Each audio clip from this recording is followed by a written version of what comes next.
வணக்கம்டா மாப்பிள்ள. இந்த வண்டி இருக்கிற வரை ஜாலியாக சுற்றிட்டு இருந்தேன். ஊத்தங்கரைக்கு போயிட்டு இருந்தேன், டிரைவிங் கிளாஸ் போயிட்டு இருந்தேன். ஒசூருக்கு ஒரு 6 மாதம் வேலைக்கு போயிட்டு இருந்தேன். அங்கெல்லாம் போயிட்டு இருக்கும்போது ஜாலியாக ஒசூருக்குலாம் இந்த வண்டி எடுத்துகிட்டு தான் போவோம் வருவேன்.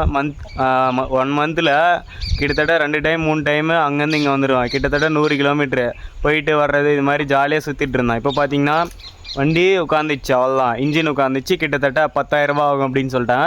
10,000 என் ஆட்டோ இல்லை. இது மாதிரி தாங்க. இப்போ நான் இதை மனப்பூர்வமாக ஏற்றுக்கிறேன். இந்த மாதிரி தான் லைஃப்பில் திடீர்னு என்ன வேணால் நடக்கும். நம்ம இந்த மாதிரி தான் ஏற்றுக்கணும். எது வந்தாலும் அதையும் மீறி நம்ம எப்படி மேலே போகிறது அப்படின்னு தான் யோசிக்கணும். இப்போ பார்த்திங்கன்னா சந்தைக்கு போகலான்ட்டு சைக்கிளில் கட்டிட்டேன். வண்டி இருக்கிற வரை ஜாலியாக வண்டியில் எல்லா இடத்துலையும் சுற்றிட்டு இருந்தானா, வண்டி இல்லை, சைக்கிளில் போகிறேன். சைக்கிளும் இல்லைன்னா நான் நடந்து போவேன். இப்படி தான் ஏற்றுக்கணும். அதையும் மீறி நம்ம எப்படி போகிறது, இதை ரெடி பண்ணுறதுக்கு நெக்ஸ்ட்டு வழி என்ன அப்படின்ட்டு தான் பார்க்கணும். இப்போ ஜாலியாக சைக்கிளில் போக போகிறோம். கிட்டத்தட்ட ஒரு 7 கிலோமீட்டர் வருது. போவேன், எதுக்குமே ஃபீலே பண்ணக்கூடாது. அவ்வளோதான், வாங்க போகலாம், ஜாலியாக போக போகிறோம். இருந்தாலும் கொஞ்சம் ஃபீலிங்காக தான் இருக்குது வண்டி இது மாதிரி ரிப்பேர் ஆகிட்டதுக்கு. பழைய வண்டியாக இருந்தாலும் கொஞ்சம் இதை ஜாலியாக ஓட்டிகிட்டு இருந்தேன் இல்லையா. ஒசூர்லலாம் எங்கெங்கேயோ காடு மேடுலேருந்து எல்லா பைபாஸ்லேருந்து எல்லாமே சுற்றிட்டேன்.